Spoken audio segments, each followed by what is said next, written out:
กรรมกรพลัดถิ่นทิ้งที่อยู่บ้านเกิดเมืองนอนเข้ามาทำงานเป็นกรรมกรมาซุกหัวนอนอยู่เวียงล้านนา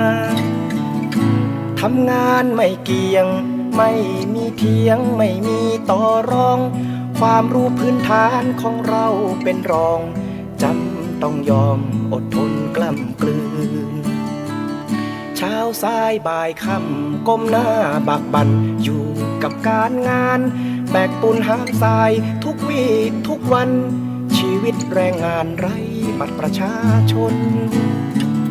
บางขึ้นทำโอเช้าจนไก่โหเพิ่งได้มานอนนี่แหละนะคนกำมากรสาวใดจะปองเป็นคู่ชีวิตไม่มีสาวมองเนื้อตัวมอมแมมอยากเป็นหนุ่มเงินแสนขับรถแพงมีสาวข้างกายถึงมาตอนบ่ายขับป้ายแดงให้คนอิจฉาพอตะวันลับฟ้าขับเก๋งฮอนด้ารุ่นใหม่แรงสูงกรรมกรพลัดถิ่นมีค่าตัวละไม่ถึง200สุขกับฝันเลื่อนลอยเฝ้าคอยรับความเมตตา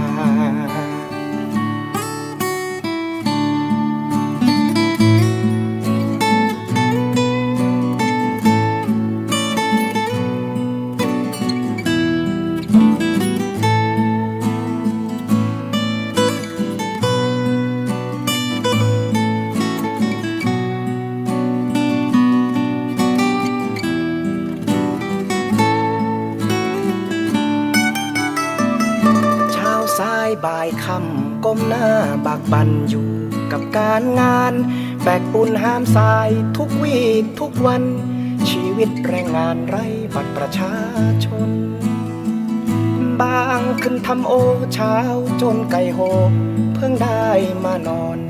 นี่แหละนะคนกำมากรสาวได้จะปองเป็นคู่ชีวิตไม่สาวมองเนื้อตัวมอมแมมอยากเป็นหนุ่มเงินแสนขับรถแพงมีสาวข้างกายถึงมาตอนบ่ายขับป้ายแดงให้คนอิจฉาพอตะวันลับฟ้าถอยรถฮอนด้าอีกคันกรรมกรพลัดถิ่น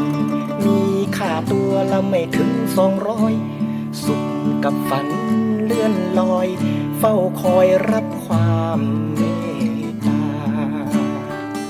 กรรมกรพลัดถิ่นมีค่าตัวละไม่ถึง200สุขกับฝันเลื่อนลอยเฝ้าคอยรับความ